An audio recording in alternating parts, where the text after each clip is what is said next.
Hi. One of the things that I often hear from my students and my friends who are English learners is that they understand most things that I am saying, but they find it very difficult to speak English.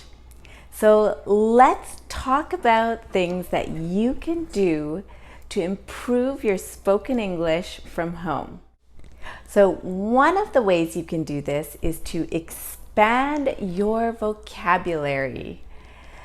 The way you can do this is by searching for the most frequently used English words.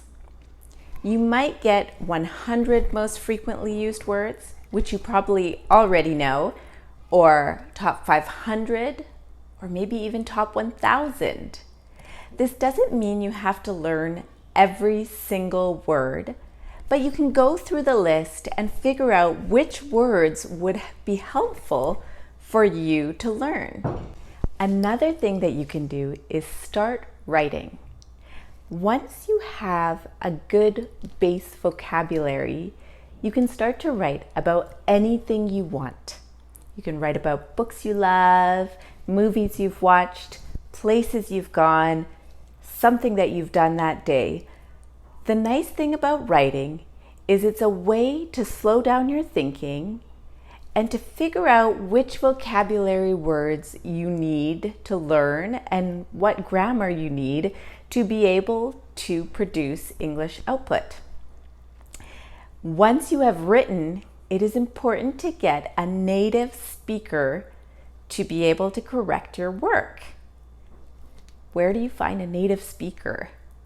The lovely thing is there are many people on the internet who would be happy to correct your English.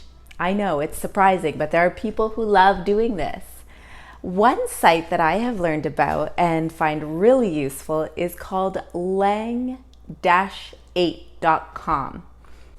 On this site, you can post your writing and native speakers will provide you feedback, sometimes right away, sometimes it might take a little bit. And the great thing is it's a free service. I have no affiliation with it, I just think it's a great resource. You could also do searches on the internet for native speakers who are willing to edit your writing. Okay. Something else you can try is to talk about everything you are doing, to become your own narrator. This means when you go about your daily activities, you talk about them in English. So for example, when you're making breakfast, you say, I must get the milk, I'm going to get a knife so that I can cut the toast, things like that. If you've ever watched a child play or a child do something, they tend to talk about what they are doing, like they are practicing what they are doing by speaking it. This is exactly what you should be doing as well as a way of getting more practice speaking. Another useful strategy is making how-to lists. So what making a how-to list involves is writing how to do anything in your day.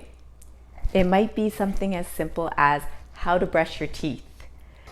You want to write your instructions so that an alien from outer space could read these instructions and know how to perform the task.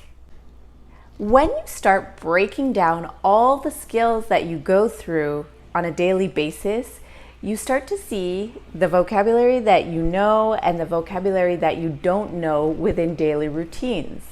This can also help with work tasks so that you learn your business and workplace language.